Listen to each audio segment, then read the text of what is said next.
Tehran, January 25, 1980. Dawn barely peeks over the Alborz Mountains as Mehrabad Airport wakes to the thrum of engines, footsteps, and shouted orders. On the tarmac, a Boeing 707 of the Swiss airline Swissair awaits departure for Zurich. Passengers line up with passports in hand. Among them, 6 foreigners smile with a calmness carefully rehearsed for days. They wear Western clothes, oversized glasses, and a confidence meticulously staged.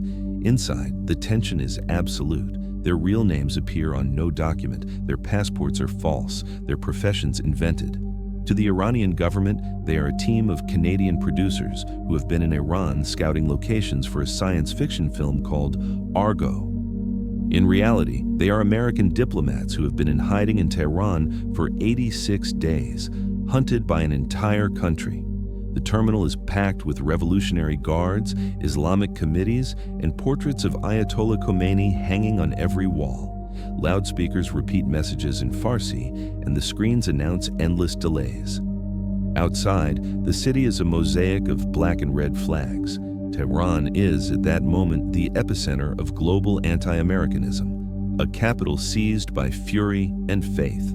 The first to step forward to passport control is a man with a trimmed beard and a forced smile. He hands his Canadian document to the Iranian officer, who regards him with suspicion. "Purpose of your trip?" "Business," the man replies with a carefully learned accent. "What kind of business?" "Film," he answers, and his voice trembles just enough to seem natural. The officer flips through the passport, checks the visa, then looks at the rest of the group. Behind him, a woman holds a briefcase stuffed with sketches of alien creatures and desert landscapes. Another carries a folder with plans and scripts. It's all part of a lie so elaborate it borders on the absurd. Operation Argo, a cover created by the CIA to get 6 diplomats out of the most hostile country on the planet. The officer stamps the passport with a sharp thud. "Welcome to Iran," he says, ironically. The man nods, smiles, and moves on without looking back. One by one, the 6 cross the checkpoint. With each step, they feel the air grow heavier, as if the entire city were watching them. Any glance in the airport could be the last. When they finally take their seats on the plane, none of them speaks. The noise of the engines is the only thing that breaks the silence. In the back row, one of them grips another's arm hard. They know that if anything fails, there will be no rescue. There is no plan B. The Iranian officer who had questioned them watches from the control tower window as the plane begins to taxi slowly along the runway. His expression is indifferent, but his eyes pause for an instant on the flight name. Then he turns away. The diplomats feel the shudder of takeoff. The Boeing accelerates, rises, pierces the clouds. Only when the wheels leave the ground and the city disappears below the horizon does one of them dare to whisper, "We did it." That day, the CIA achieved the impossible, rescuing 6 men in the enemy's heart by pretending to be film producers. A brilliant lie. A story so improbable only Hollywood could have written it. November 4th, 1979. In the streets of Tehran, the air is thick, full of smoke and chants. Since the fall of Shah Mohammad Reza Pahlavi, the capital vibrates with a mix of religious fervor and political resentment. The Islamic Revolution has turned the country into a whirlwind of euphoria and revenge. Every day, thousands of young people, students, and clerics march down the avenues shouting the same slogan, "Death to America." In front of the United States Embassy on Talagani Avenue, a crowd of protesters presses against the gates. At first, they are a few hundred, then thousands. They carry flags, portraits of Ayatollah Khomeini, and placards in Farsi accusing Washington of protecting the old regime. Amid the chants and megaphones, a group of students steps forward. They wear masks, gloves, and improvised ladders. No one yet knows whether what they are about to do was planned or spontaneous. At 10:30 in the morning, the first demonstrators climb the walls. The embassy guards, unarmed by protocol, barely have time to shut the inner doors. Within minutes, the mob floods the gardens, smashes windows, burns documents. Smoke mingles with screams. In the communications room, American diplomats try to destroy classified information As the roar of the crowd draws nearer like a tide, radio channels collapse. "They've come in through the West Wing," shouts an employee before the transmission cuts off. Another answers in desperation, "Burn everything, fast, leave nothing." The American flag comes down for the last time, torn from the pole and dragged across the floor. In its place, the protesters raise a black flag with Quranic verses.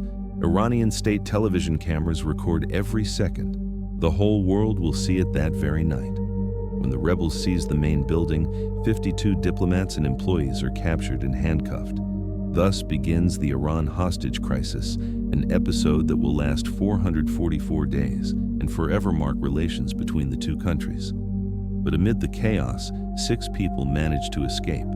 They do not do it out of bravery, but out of sheer instinct. While the protesters burst through the front door, they cross a side corridor and exit through a back gate onto the street. No one sees them. They run aimlessly through Tehran's alleys, among the crowds celebrating the assault.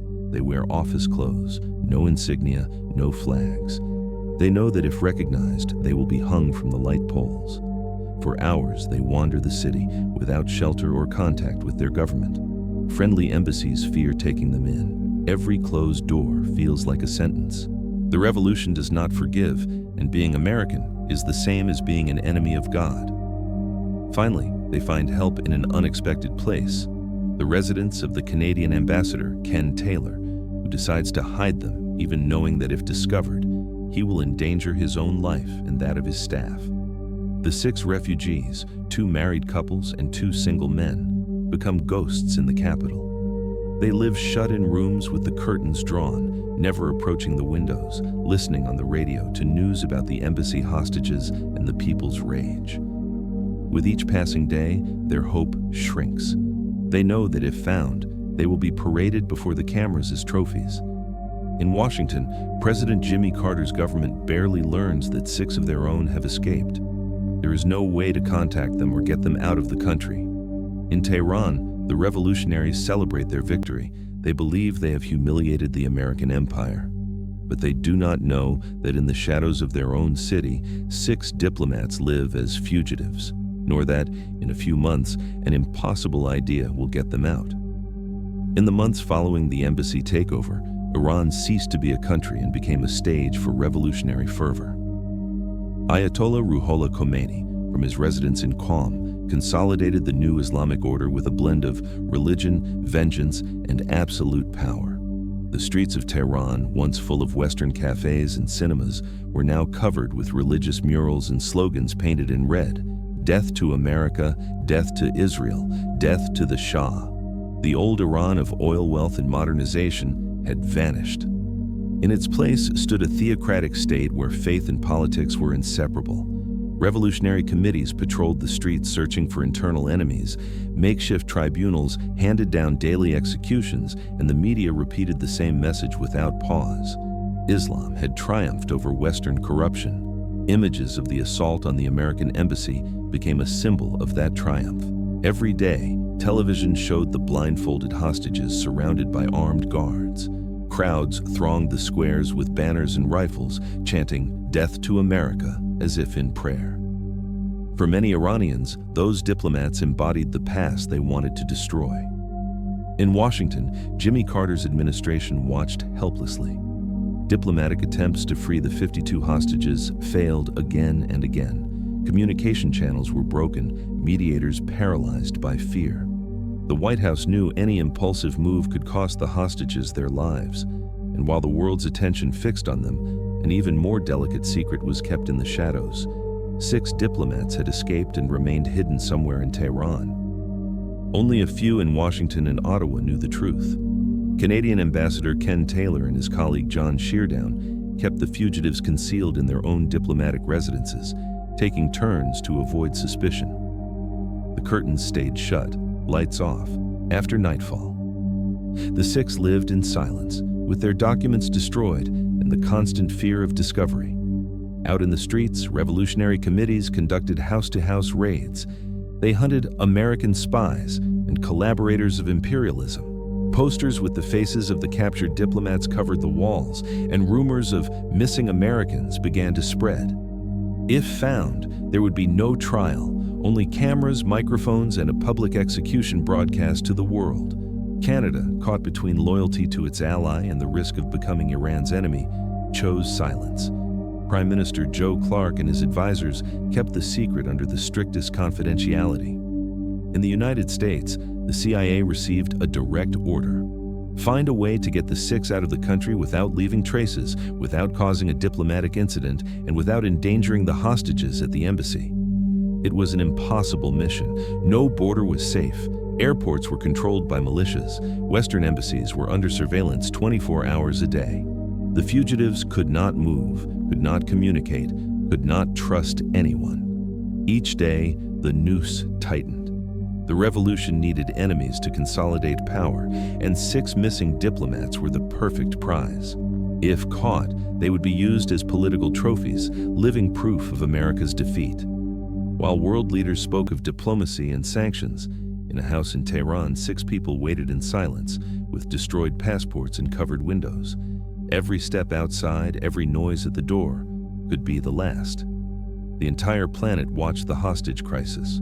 No one knew that behind the cameras there was another hidden story. A story that would require more than force or negotiation. A story that could only be solved with a perfect lie. In Langley, Virginia, the CIA's corridors keep their own rhythm. Measured steps, doors that close without a sound, offices where the world's problems are discussed in low voices. There, in a meeting room strewn with maps and half-empty coffee cups, the small group was formed that would be given the strangest task of recent memory. Extract from Iran 6 missing diplomats without Tehran noticing, without provoking a diplomatic incident, and without endangering the 52 hostages still in the embassy. No one thought of mythic solutions. Everyone knew conventional methods: daring rescues, lightning raids, forged passports handed off in an alley, were suicidal. Embassies were watched, airports controlled, and any noise would be recorded and used against them by revolutionary propaganda. For days, analysts discarded option after option. Military plans crashed against a simple fact: an armed intervention would mean open war. Diplomatic channels were broken. Spiriting the men out by land was impossible without the complicity of neighboring countries, and those countries feared losing their own relations with Iran. Forged passports were a theoretical possibility, but they would only work if the bearers could pass the checkpoints with a convincing story. And a convincing story required a social and professional cover, proofs, contacts, and traceability that ordinary forgeries could not provide. Into that dead end walked Tony Mendez, an agent known for his talent with false identities and for operations where creativity counted as much as weapons. Mendez did not bring a war plan. He brought an absurdity so large that no one at first took it seriously. Proposed that the 6 leave the country as part of a Canadian film production team scouting locations for a science fiction movie. He paused, spread out pages with names, logos, a working title, Argo, and spoke with the calm of someone who knows that ridiculousness can be a strategy. "A movie?" one superior asked with barely disguised irritation. "Are we joking, Agent Mendez?" "No," he replied, "not a movie. An excuse with paperwork. A story that withstands inspection. If someone checks the records, they'll find a production that exists in the film world, a registered outfit, phone calls, literary agents, signatures. If someone investigates, there will be real evidence that these men are part of a creative crew, not diplomats in hiding." The room fell silent. On paper, the idea looked like a comedy of errors, but Mendez explained why it would work.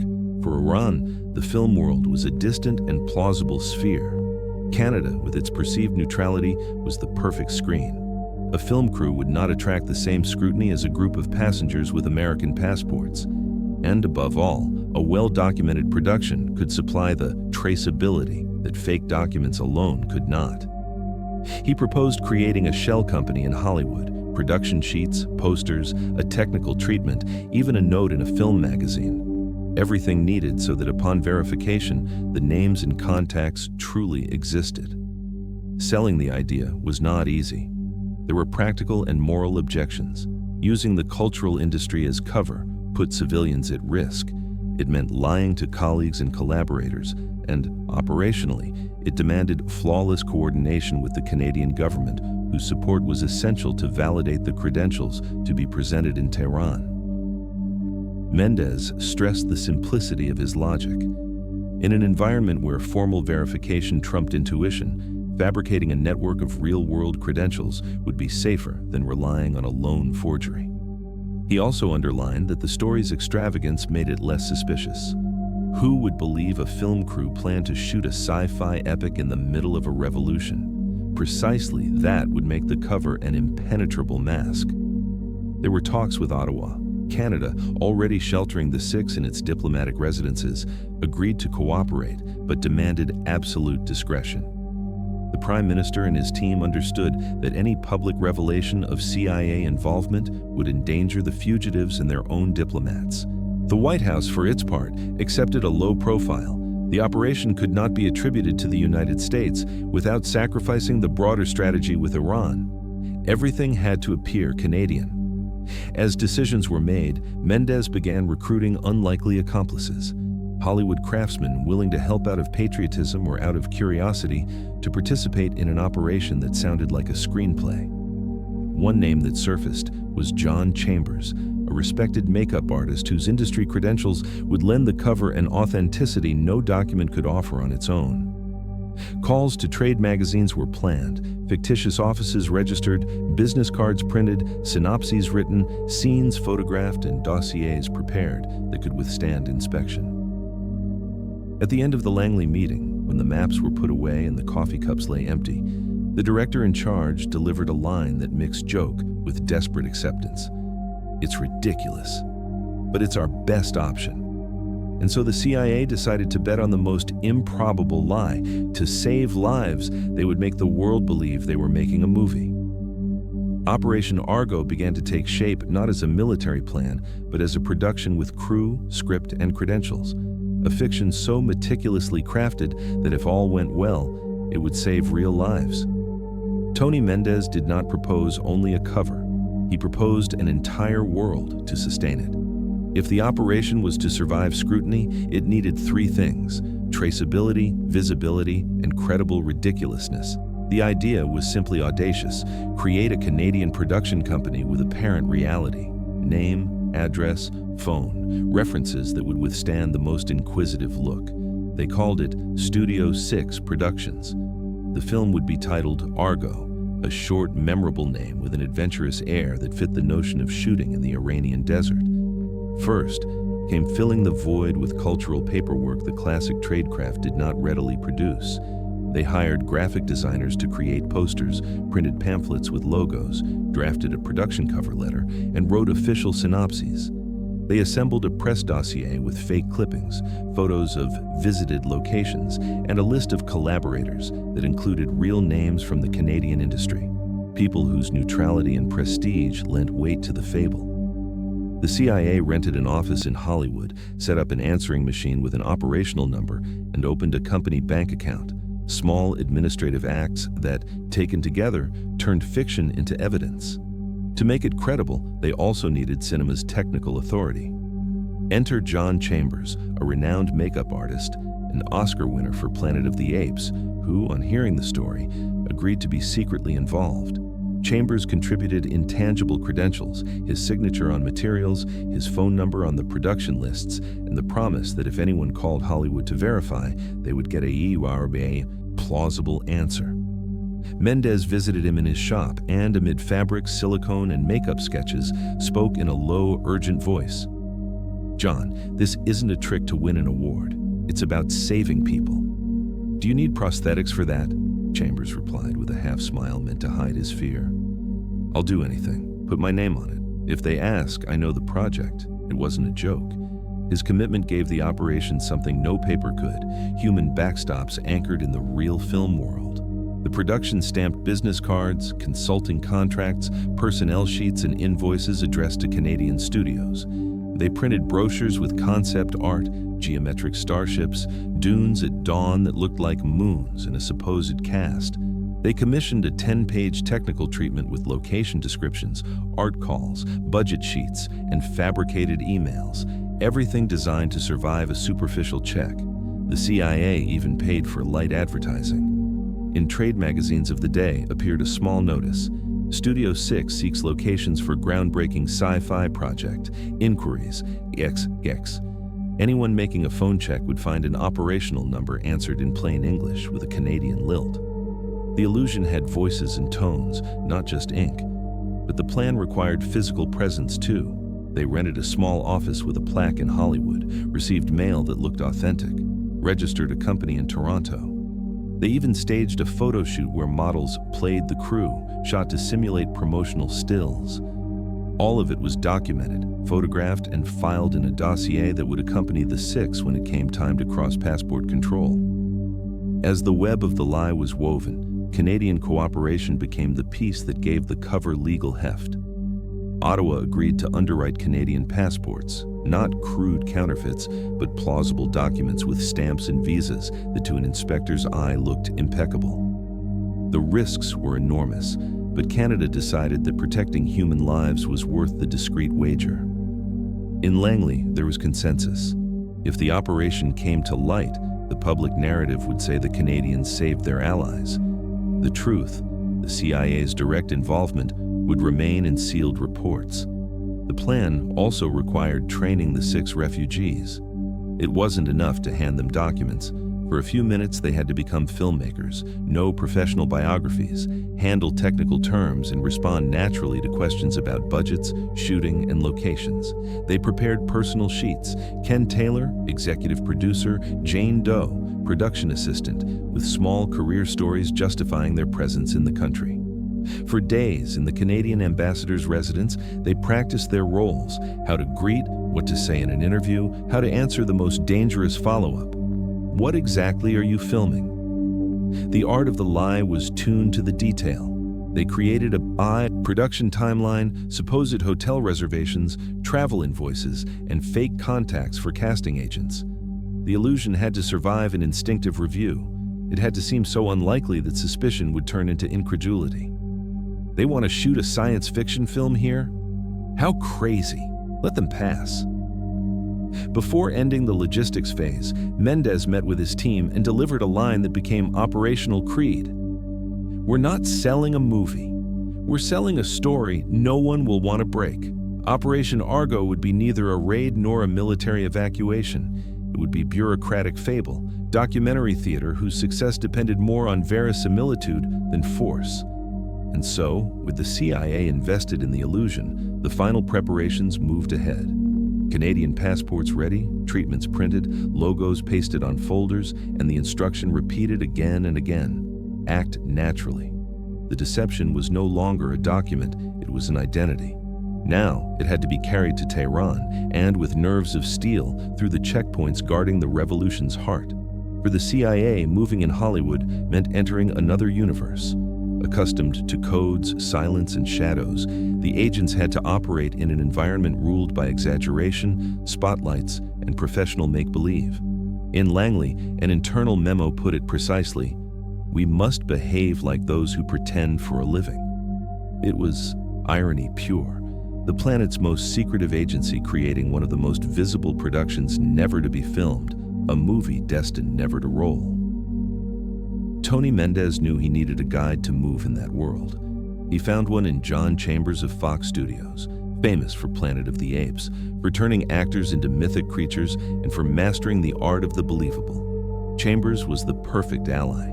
He had contacts, access to studios, and above all, the kind of mind that could blend reality and fiction without confusing them. When Mendez explained the idea, the makeup artist listened in silence, arms crossed, while the light in his shop reflected off latex prosthetics and molds of human faces. So, Chambers finally said, you want to mount a movie that doesn't exist? Exactly, Mendez replied. And I need it so real that even producers think they're making it. Chambers gave a tired smile. That isn't espionage, Tony. That's Hollywood. From that day on, Chambers' shop became an improvised extension of Langley. Blueprints of faces and fantastic makeups mixed with lists of names and official documents.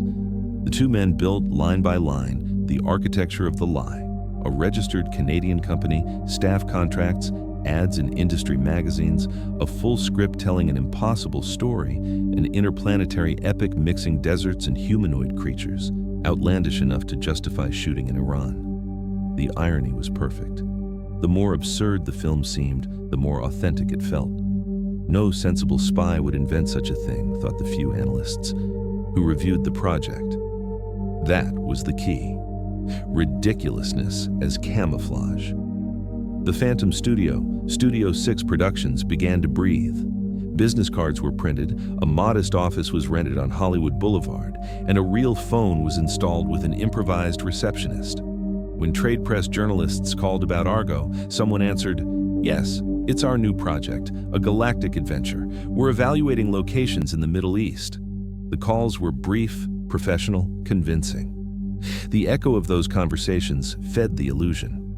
To shape the myth, Mendes and Chambers used all the resources film could offer: graphic design, typography, posters, storyboards, concept art.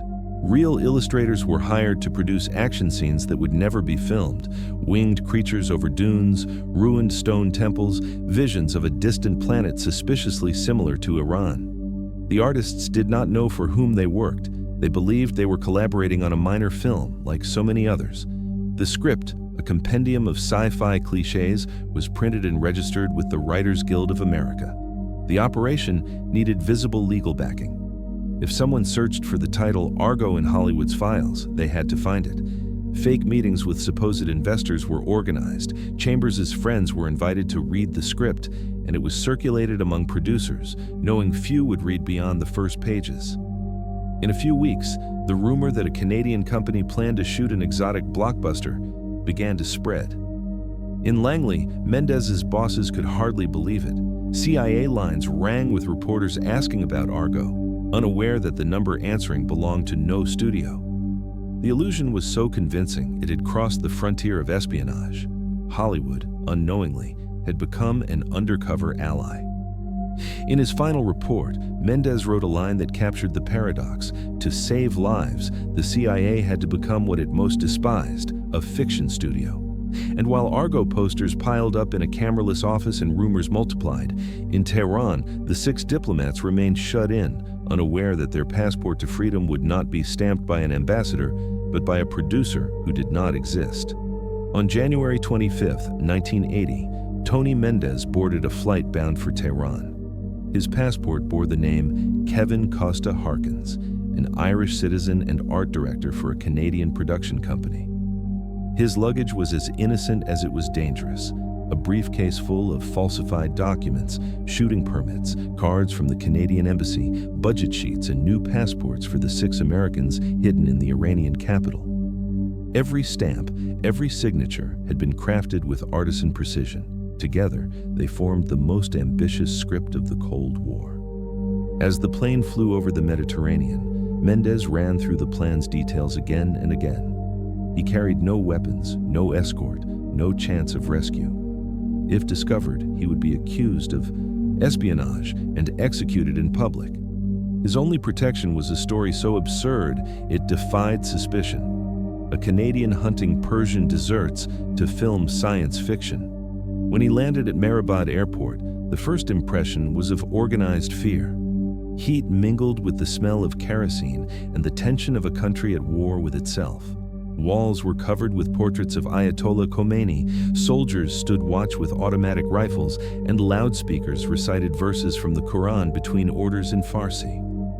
Travelers queued under the gaze of revolutionary committees, bands of armed youths tasked with identifying foreigners and enemies of Islam.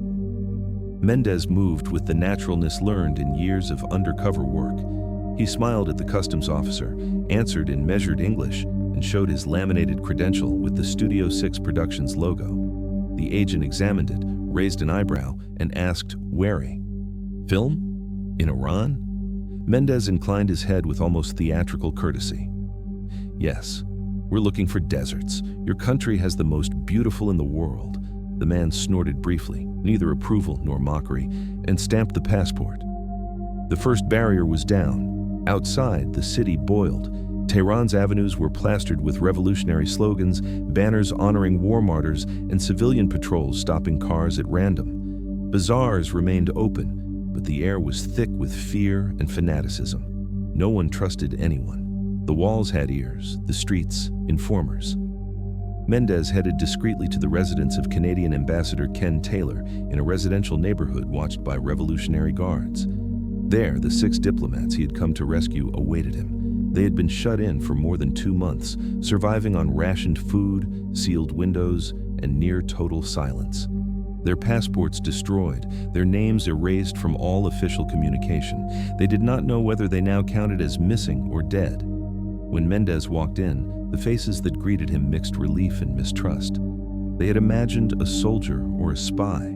Instead, they saw a serene man with the bearing of a tired civil servant and a folder under his arm. After introductions, Mendez spread the Canadian passports and Studio 6 documents on the table. "This," he said, "is your new life." The 6 stared at the photos and signatures in disbelief. Each document bore a new name, a different nationality, and an even more outlandish profession. Producer, screenwriter, cinematographer, costume designer, location scout. The cover was so meticulous it included itineraries, hotel bookings, and letters from the Canadian Embassy authorizing entry and exit. One diplomat, the youngest, broke the silence. "A movie? Is that what we're going to say?" "Yes," Mendez replied without blinking. "A movie, Argo, and you all work on it." The nervous laughter lasted only seconds. No one knew whether to feel relieved or terrified. But as the agent explained the plan's details, the weight of reality settled in. That ridiculous story was, in fact, their only way out. Through the night, they rehearsed procedures, how to behave before airport officials, how to answer questions about the project, what to say if separated. Every word had to sound spontaneous, every movement natural. If even one faltered, all would die. Mendez watched in silence. They were diplomats, not spies, and the burden on their shoulders was heavier than his. He smiled with professional calm, though inside he grasped the magnitude of what they were about to attempt. The plan seemed delirious, an impossible script. But in that burning Tehran, where logic had been replaced by fervor, the absurd had become the only reasonable path. And so, in a quiet house on the capital's outskirts, 7 people, 6 diplomats and a spy disguised as a producer, prepared to execute the most dangerous lie of the century. In the Canadian ambassador's residence, days lost their shape. Hours slid by among shadows, covered clocks, and blinds forever shut. In that house, they spoke in whispers, walked slowly, and every creak of the wood could sound like a knock at the door. Yet amid that confinement, a scene worthy of any Hollywood script was being prepared. 6 diplomats learning to pretend they were filmmakers. Tony Mendez turned the living room into an improvised classroom. On the table, he laid out the new passports, job profiles, and each person's backstory. He explained with surgical patience that their survival would depend on their capacity to believe their own lie. It wasn't enough to remember a name or a date. They had to embody the character, live it, make it real. The youngest in the group, 27 years old, stared in disbelief at the pages with his new identity. Cinematographer, Canadian, resident of Vancouver. He laughed, nervous. "We're really going to tell them we're making a movie? They'll die laughing before they shoot us." Mendez looked up, serious but with a spark of irony. "Yes, but it's the best story we've got. And sometimes, the best lies are the ones no one dares to doubt." For hours they reviewed Argo's story, a sci-fi project about a desert planet at war, full of ancient ruins and alien cultures. A script so extravagant it justified shooting in Iran without raising questions. Mendez showed them the posters, the folders with the Studio 6 logo, and the permits signed with authentic Canadian seals. If anyone asked for details, each had to have a quick answer. Actors' names, reasons for choosing Iranian locations, the estimated budget, the plot description. Practicing the lie became an exercise in survival. Mendez watched them rehearse before a mirror, repeating phrases in measured English with a neutral accent meant to sound foreign but not American. Each adopted a role with a mix of resignation and fear. The secretary became a costume designer, the middle-aged diplomat an executive producer, another screenwriter. The fiction took shape. Nights were the worst. The radio played revolutionary marches and endless clerical speeches, while television showed images of the American embassy hostages. Crowds shouted, "Death to America," with the same conviction with which Mendez taught the refugees to smile at an officer. The irony was unbearable. Outside, they were burned in effigy. Inside, they rehearsed how to act like Hollywood artists. As days passed, fear turned into meticulous routine. Mendez drilled control questions. Why Iran? Because its deserts and ancient architecture are ideal to portray a ravaged planet. And why a science fiction film? Because audiences love heroes in impossible worlds. And what's the story's message? That even on a destroyed planet, hope can survive. The line was only part of the script, but it took on a strange meaning. It was exactly what they were doing, seeking hope in the middle of a hostile world. Sometimes, while the six reviewed their parts, Mendez stood by the window, watching the city in half-light. He saw checkpoints at corners, patrols of youths with rifles over their shoulders, black flags rippling on rooftops. Everything, from the murals with the Ayatollah's portrait to the blaring speakers, reminded them the lie had to be perfect. One wrong word, one doubtful look, and it would all end there, on the airport runway.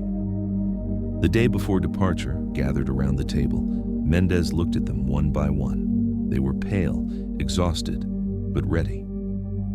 "Do not forget," he said calmly. "You are not diplomats, not fugitives, not Americans.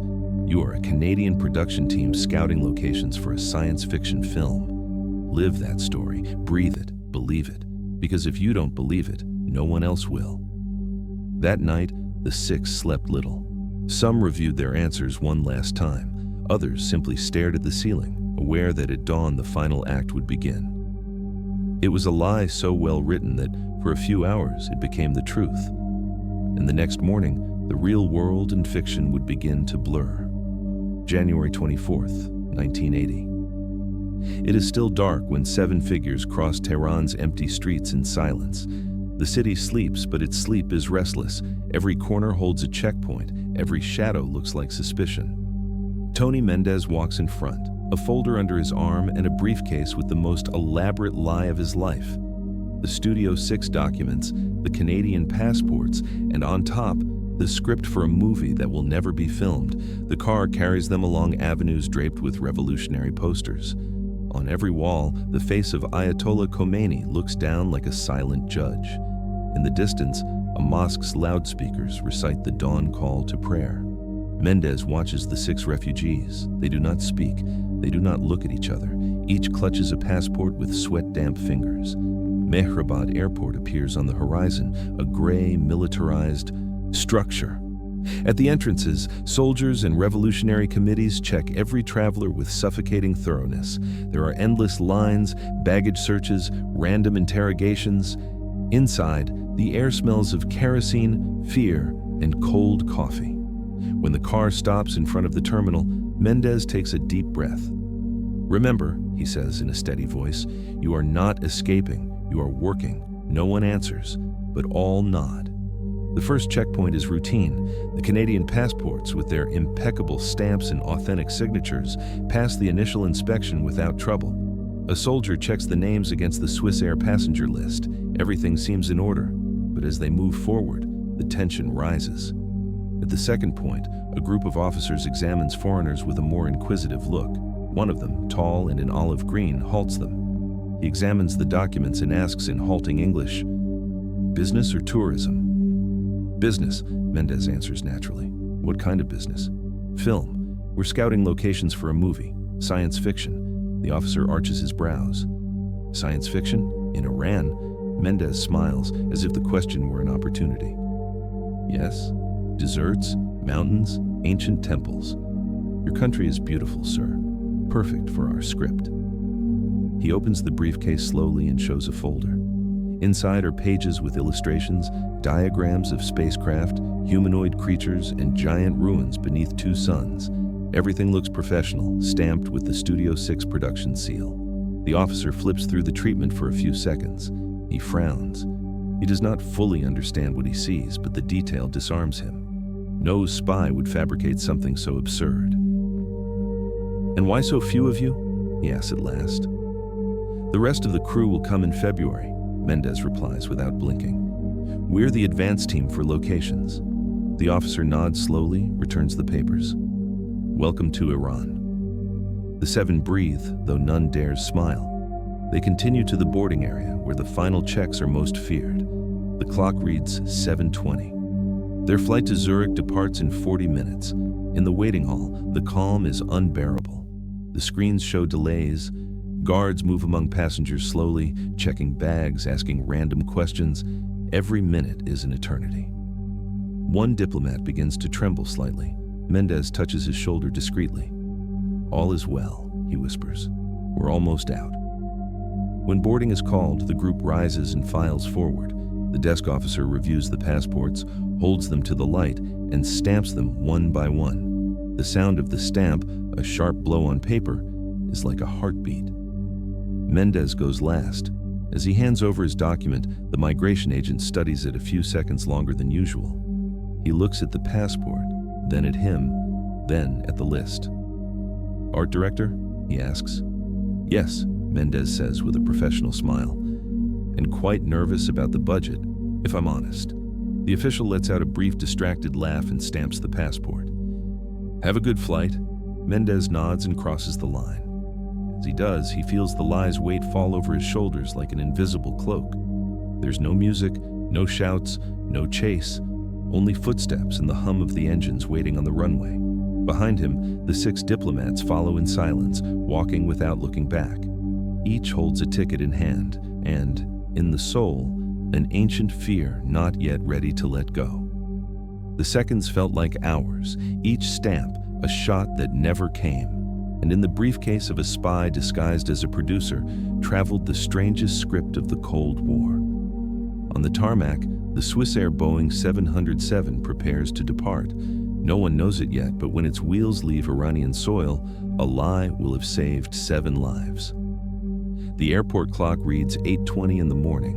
The sun, barely filtered by winter haze, tints the runway a dull gray.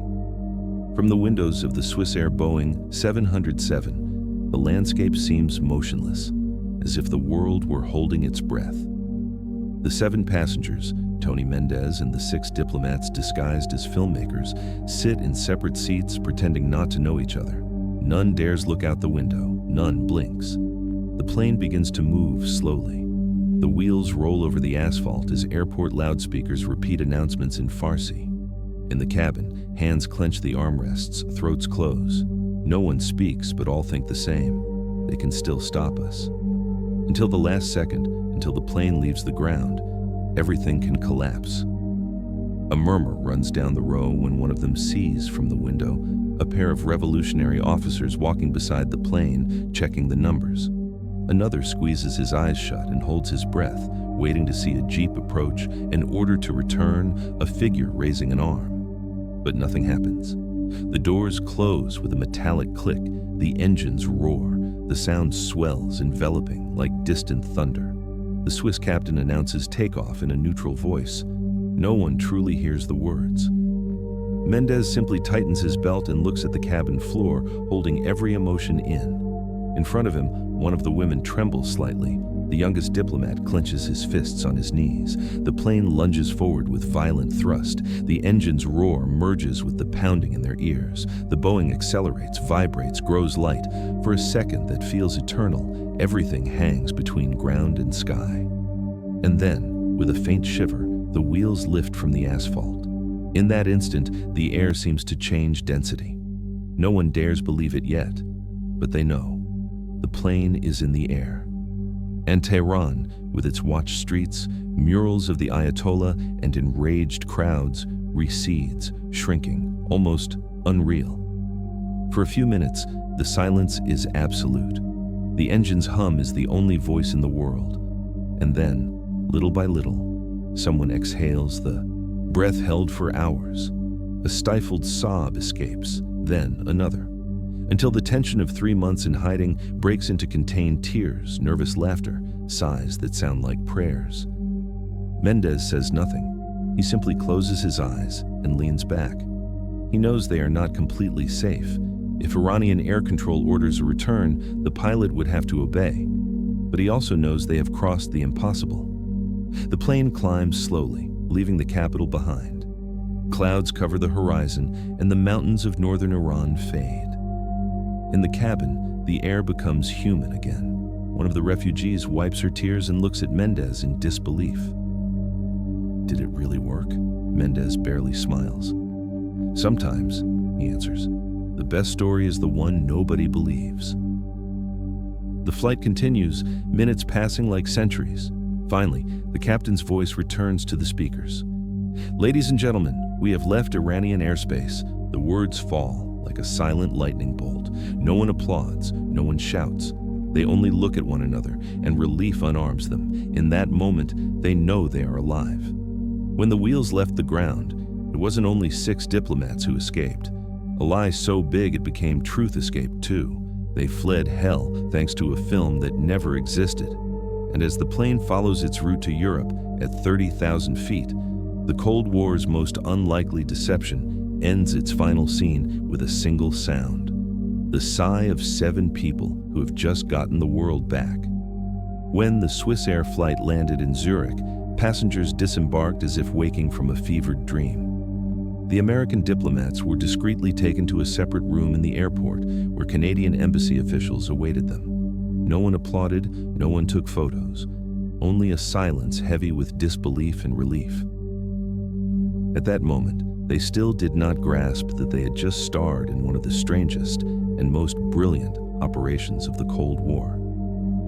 In Ottawa, Canadian Prime Minister Joe Clark announced to the world that his country had provided refuge and assistance to 6 American diplomats who had escaped Tehran. The international press called them the Canadian Six. Newspaper front pages praised the Canadian government's courage, while Washington kept silent. CIA involvement remained secret by direct order of the White House. It was safer to let the hero be someone else. In Iran, authorities learned of the escape days later. Raids multiplied, suspicions fell on all Western embassies, and tensions soared. But it was too late. The fugitives were out, and the story was closing like an impossible chapter. In Langley, Tony Mendez filed his final report with the same discretion with which he had flown to Iran. There were no ceremonies, no press, no public medals. Only an internal note: mission accomplished, the 6 are safe. For more than a decade, no one outside the highest intelligence circles knew the truth. In 1997, when documents were declassified, the world discovered the other side, that behind Canadian heroism there had been an American plan so bold it bordered on the implausible. The media pounced. The news became legend. Headlines could not believe it. The CIA saved lives by posing as Hollywood. Mendez himself, reluctant to the spotlight, summed up the experience in a line that defined the entire operation. We hid behind the most improbable lie. And it worked. The operation's success not only saved 6 lives, it redefined how intelligence understood creativity. It proved that war, even in its quiet version, could be won with imagination, that audacity in fiction could be as effective as force. For years, the secret stayed in the shadows until Hollywood, in an irony impossible to ignore, decided to tell the story in its own language, a film about a film that never existed. And so, what began as a CIA deception became a symbol of human ingenuity. In a time of walls, sanctions, and wars over truth, a false story saved real lives. The CIA needed no bullets or armies, only a good script. Operation Argo was the most improbable lie of the Cold War, and perhaps the most beautiful. We return to the beginning, to Mehrabad Airport, the gray lights of dawn, the 7 travelers pretending to be what they were not. The scene seems distant now, almost a fable. A plane, 6 false passports, a briefcase with drawings of spaceships, and the improbable will of a man who chose to bet on imagination instead of violence. In January of 1980, a group of diplomats crossed the enemy's heart thanks to a lie. There were no gunshots, no chases, no armies, only a well-told story. While the world expected another crisis, another confrontation, the CIA chose a different exit: fiction. They fabricated a studio, invented a movie, became producers, makeup artists, and designers. In the Cold War, where truth was always a weapon, the most secretive agency on Earth discovered that salvation could come from the most ingenious lie. The protagonists' names vanished from the reports. Most returned to diplomatic life. No medals, no ceremonies. Mendez kept working in silence, aware that the best operations are the ones never told. Nearly 20 years would pass before the world learned his story, and when it did, it sounded so improbable that Hollywood could not resist filming it. During the Cold War, the boundary between real and false blurred. Nations lied to survive, agencies lied to protect. But that lie, the Argo lie, was different, because it did not seek to destroy, but to save. The images fade. The plane leaving the airport, the Ayatollah's posters dissolving into sand, stamped passports falling onto a table. In an age of fear and speeches, power did not lie in weapons, but in the story. For a moment, the CIA discovered that imagination could defeat fanaticism. And so, a movie that never existed ended with the best possible finale: 6 real lives and a flight toward freedom. Silence. A plane disappearing into the clouds, and a final sentence that sums up the paradox. In the Cold War, some truths were written with lies, and this was one of them.